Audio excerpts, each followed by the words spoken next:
دلاں دے درگے نے دلدار دلاں دے لے گئے نال ہی ہاسے دل نہیں لگتا یار محمد اسن جائیے کیڑے پاس سن کون قصائے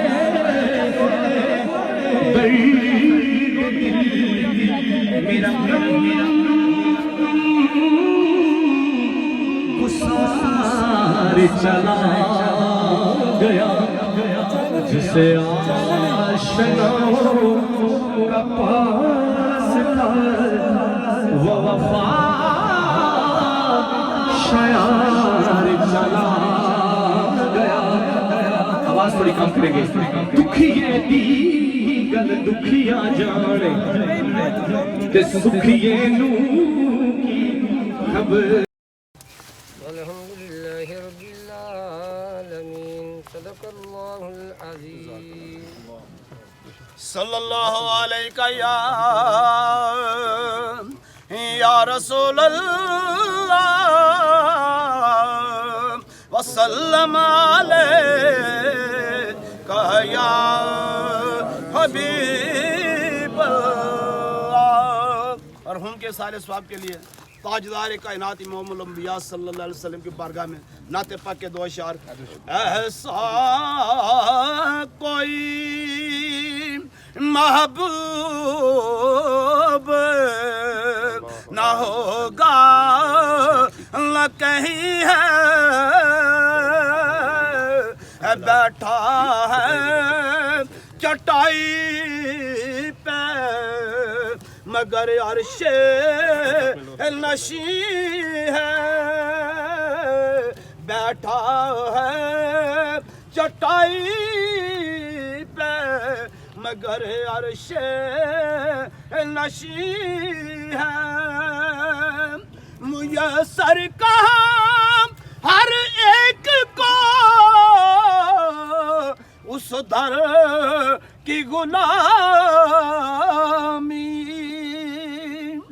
میسر کہاں ہر ایک کو اس در کی غلامی جس در کا تو دربان بھی جبریل امی ہے جس در کا تو دربان بھی جبریل امی ہے.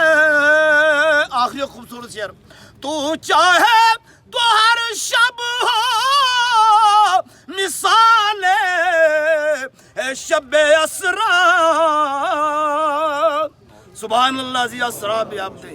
تو چاہے تو ہر شب ہو مثال شب اسرا تیرے لیے دو چار قدم عرش بری ہے تیرے لیے دو چار قدم عرش بری ہے.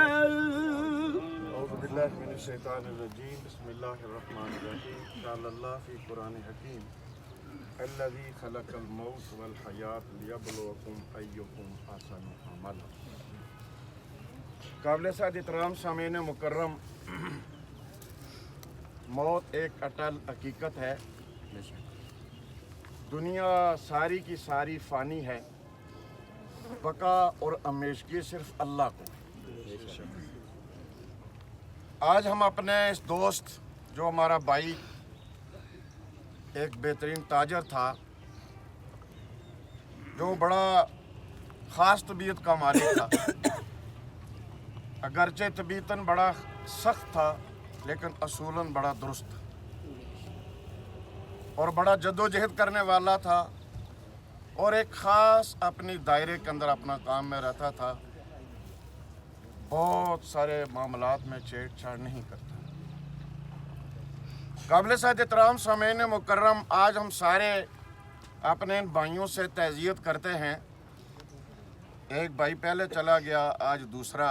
ان کے بچے ہیں، ہم ان سے تعزیت کرتے ہیں اور دعا کرتے ہیں کہ جتنی خالق بھائی نیکیاں کما سکے ہیں اللہ قبول فرمائے، اور بطور انسان کمیاں رہ جاتی ہیں، انسان کمزور ہوتا ہے، جو کوئی کمی رہ گئی ہو تو اللہ معاف فرمائے۔ قابل صاحب احترام سامعین مکرم، یہ بڑی حقیقت ہے اور جو ہم نہیں سمجھ پا رہے۔ ہم سارے جب جنازہ پڑھتے ہیں تو ذہن میں یہ رہتا ہے کہ لوگ مریں گے اور ہم جنازہ پڑھتے رہیں گے، کبھی یہ ذہن میں نہیں آتا کل ہماری باری ہے۔ فطرت ہے، نظام ہے، لیکن توجہ دینے کی ضرورت ہے کہ یہاں ہم عارضی ہیں۔ حضور نبی کریم رحمت للعالمین فرماتے ہیں کہ موت آخرت کی منزلوں میں پہلی منزل ہے، اور انسان کو آخرت کی فکر ہونی چاہیے، اس لیے کہ یہ ہمارے ایمانیات کا حصہ ہے کہ وہ شخص جو آخرت پر ایمان لاتا ہے اس کا ایمان تب مکمل ہوتا ہے۔ اللہ پر ایمان، اللہ کے رسول پر ایمان، اللہ کے فرشتوں پر ایمان، اللہ کی کتابوں پر اور آخرت پر۔ اور آخرت پر ایمان کا مطلب کیا ہوتا ہے؟ یہ ہوتا ہے کہ ہمیں ایک بڑے مالک کے سامنے پیش ہونا ہے، ہم اس مالک کی انگنت نعمتیں کھا رہے ہیں، تو اس نے کہا ہوا ہے کہ میں ان نعمتوں کے متعلق پوچھوں گا۔ بھائی جس نے میری نعمتیں کھا کر میرا شکر ادا کیا اور میں اس سے راضی ہو جاؤں گا، اور جس نے میری نعمتوں کو کھا کر میرا شکر ادا نہ کیا بلکہ وہ زندگی اللے تللے میں گزارتا رہا، گویا اس کے ذہن میں یہ تھا ہی نہیں کہ میں مالک کے سامنے پیش ہونا ہوں۔ تو قابل صاحب احترام سامعین مکرم، وہ دو مواقع جہاں ہمارے ہاں سوال ہونے ہیں وہ میں آپ کے سامنے رکھے دیتا ہوں۔ اور روزانہ حفاظ اکرام، اب تو سوشل میڈیا کا دور ہے، ٹی وی ہے، بہت علم کی آسانیاں ہیں، اب بھی اگر ہم آنکھیں بند کریں تو ہم اپنے خلاف خود ہیں، علم پھیل رہا ہے۔ ایک موقع جب ہم میت کو قبر کے حوالے کریں گے، اہل علم کہتے ہیں کہ رسول اللہ کا ارشاد ہے کہ 3 سوال ہوتے ہیں، اور بندے کو زندگی میں ان سوالوں کی تیاری کرتے رہنا چاہیے۔ پہلا سوال ہوگا، بندے تیرا رب کون ہے؟ کسی رب کو مان کر آیا ہے؟ اور دوسرا سوال ہوگا، بندے تمہارا دین کیا ہے اور تمہارا نظام کیا تھا، کس کے مطابق زندگی گزاری ہے؟ اور تیسرا سوال رسول اللہ صلی اللہ علیہ وسلم کے متعلق ہوگا، کیا تم انہیں پہچانتے ہو؟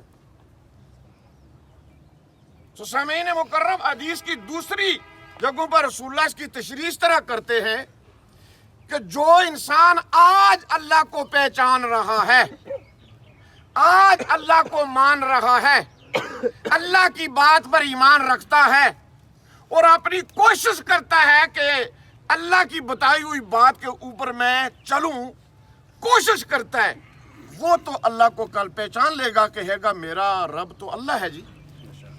اور جس نے دنیا پر نہیں پہچانا، اپنے تندو میں لگا رہا، اپنی مشکلات میں لگا رہا، اسے یاد ہی نہیں رہی، حالانکہ اللہ اپنے بندوں کے ذریعے سے 5 بار یاد کرواتے ہیں، حی علی الصلاۃ، حی علی الفلاح، ادھر آ، اگر تجھے منافع کی ضرورت ہے ادھر آ، اللہ کے پاس ہے سارے فلاح اور منافع۔ اللہ بار بار یاد کراتے رہے۔ تو جس نے اللہ کو پہچانا ہوگا وہ کہے گا اللہ میرا رب ہے، اور جس نے دین کو پہچانا ہوگا کہ اسلام دین ہے، اللہ کا حکم اور رسول اللہ صلی اللہ علیہ وسلم کے طریقے کو دین کہتے ہیں جی۔ اللہ کا حکم قرآن ہے اور طریقہ رسول حدیث اور سنت ہے جو آپ نے کر کے، حضور نے باتھ روم کے استنجا سے لے کر اقتدار تک ساری چیزیں امت کے سامنے رکھی ہیں تاکہ میری امت دیکھے، اس لیے کہ اللہ نے حضور کی سیرت کو رول ماڈل کہا ہے۔ لوگوں، آپ کو مشرق اور مغرب کسی خاندان، قبیلے اور وڈیرے کی طرف دیکھنے کی ضرورت نہیں ہے، آپ رسول اللہ کی طرف دیکھیں، اور جس نے آج رسول اللہ کو پہچانا ہے وہ کل پہچان لے گا، اور جس نے آج رسول اللہ کے دین کو نہیں پہچانا، شریعت کو نہیں پہچانا، وہ نہیں پہچان سکے گا اگرچہ حضور ساتھ کھڑے ہوں۔ اور جس نے آج دین کو، دین کا قرآن، اور قرآن یہ کہتا ہے کہ وہ شخص بڑا ظالم ہے بڑا فاسق ہے اور بڑا کافر ہے جو میرے بتائے ہوئے اصولوں کے مطابق زندگی کے فیصلے نہیں کرتا. مجھے پڑھتا ہے، مجھے زیارت کرتا ہے، مجھے محبت کرتا ہے، ایمان لاتا ہے، لیکن بات میری نہیں مانتا. بات بے کی مانتا ہے، بات پاپے کی مانتا ہے، بات ڈیرے کی مانتا ہے، بات پیٹ کی مانتا ہے، بات خاندان کی مانتا ہے، بات رسم و رواج کی مانتا ہے. اس وقت اللہ کی کتاب شرمندہ ہو کر الماری میں پڑی ہوتی ہے. دیکھ، صبح اور رات مجھے پڑھتا ہے. اور آخری بات اور دوسرا موقع میں صرف سوال دہرا دیتا ہوں. محشر کا میدان ہوگا، ساری انسانیت موجود ہوگی، سارے انبیاء بھی تشریف فرما ہوں گے. ہر بندے سے اللہ 5 سوال کریں گے. پہلا سوال، تم نے عمر کن کاموں میں گزاری؟ دوسرا سوال، جوانی کہاں گزاری؟ تیسرا سوال، مال کیسے کمایا بھائی؟ چوتھا سوال کہ مال کو خرچ کہاں کیا، کس کی مرضی سے؟ اور آخری 5واں سوال، جو علم تیرے پاس شعور عقل موجود تھا اس پر عمل کر کے باقی لوگوں کو بتا کے آئے ہو. حدیث ہے کہ جب تک ان 5 سوالوں کے جواب نہ دے اللہ اجازت نہیں دیں گے آگے پچھلنے کی. اللہ سے دعا ہے ہمارے جانے والے بھائی سے ابھی سوال ہوں گے جو 3 وہ بھی درست ہوں اور کل قیامت تک اس کی قبر کو جنت کی کیاری بنے اور ہمارے گناہ بھی معاف. الصلاۃ والسلام علیکہ یا رسول اللہ وعلی آلہ وصحابہ وسلم علیکہ یا حبیب اللہ. سمعین عزیز، احتشام وقت اپنے دامن میں اتنی وسعت نہیں رکھتا کہ کوئی بات کرتا. بڑی خوبصورت باتیں کر رہے تھے. اگر وقت ہوتا تو میں انہی کی جو کی ہوئی باتیں ہیں انہی سے آگے آپ کو چند خوبصورت معروضات سناتا. لیکن آخری بات جو آپ کے سامنے رکھ کر ہم نماز جنازہ پڑھیں گے کہ بڑے خوبصورت انداز میں یہ گفتگو کر رہے تھے اور فکر آخرت کی ہمیں یاد دلا رہے تھے. سمعین عزیز، احتشام بے شمار جنازے ہم پڑھتے ہیں، لیکن افسوس اس بات کا کہ جنازہ پڑھنے کے بعد جب ہم واپس پڑھتے ہیں تو ساری باتیں بھول جاتے ہیں. خدا را اس چارپائی کو ہمہ وقت اپنی نگاہوں میں رکھا کریں، اپنے ذہن میں، اپنی سوچ میں، اپنے فکر میں، اپنے فہم اور فراست اور تدبر میں ان باتوں کو ہمیشہ رکھیں کہ آج اگر اس چارپائی پر یہ صاحب پڑھے ہیں تو کل ہم سب نے اسی طرح بے بسی کا عالم پڑھ کر اس چارپائی کے اوپر پڑھنا ہے. لیکن یاد رکھیں کہ تاجدار کائنات کے حوالہ سے بات ہو رہی تھی. قبر کے اندر جب سوال و جواب ہوں گے تو اس وقت تاجدار کائنات سلم جب سامنے ہوں گے تو اس وقت پہچان اسی کو ہوگی جس نے دنیا کے اندر تاجدار کائنات کی شریعت کے مطابق زندگی گزاری ہوگی. اگر حضور کی شریعت، قرآن مجید کہتا ہے لَقَدْ كَانَ لَكُمْ فِي رَسُولِ اللَّهِ أُسْوَةٌ حَسَنَةٌ. مصطفیٰ کی ساری زندگی جو ہے، جیسے صاحب بتا رہے تھے کہ بچپن سے لے کر جوانی اور بڑھاپے تک، پیدائش سے لے کر مرتے وقت تک تاجدار کائنات کی زندگی کا ایک ایک لمحہ جو ہے وہ ہمارے لیے کیا اسوہ حسنہ ہے. ہم نے حضور کی زندگی کو فقط پڑھنے تک، تقریروں تک محدود رکھا ہوا ہے. کاش حضور کی زندگی کو پڑھ کر اسے ہم اپنے اوپر لاگو کرنے کی کوشش کریں، اور جو حضور کی شریعت کے مطابق زندگی گزارتا ہے اس کا آخری وقت ہوتا ہے تو فرشتے اسے مجدہ جافزہ یوں سناتے ہیں، یا ایتھا النفس المطمئنہ ارجعی الی ربک راضیۃ مرضیہ فادخلی فی عبادی وادخلی جنتی. اللہ کی بارگاہ میں دعا ہے اللہ جانے والے صاحب کی بخشی فرمائے. مجھ سمیت جتنے نماز جنازہ میں آئے ہیں اللہ سب کے صغیرہ کبیرہ گناہوں کو معاف فرمائے. وما علینا الا البلاغ المبین. نماز جنازہ کی نیت سماعت فرما لیں.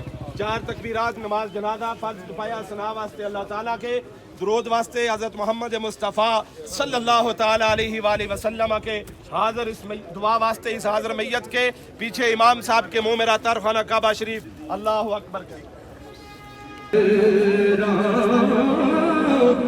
سجن جنازے اے موت نے مارے وہ تک تک روندے قبراں تے رات پوے تے بے درداں نیند پیاری آوے درد منداں نوں یاد سجن دی ستے آیان جگاوے جسے بسم اللہ الرحمن الرحیم. اللہم صلی علی سیدنا و مولانا محمد و علی آل سیدنا و مولانا محمد النبی الکریم و علی آلہ و اصحابہ اجمعین. درود پاک پڑھو سارے سنگت. صلاۃ و علی آلہ و صحابہ وسلم علیک یا رحمۃ للعالمین.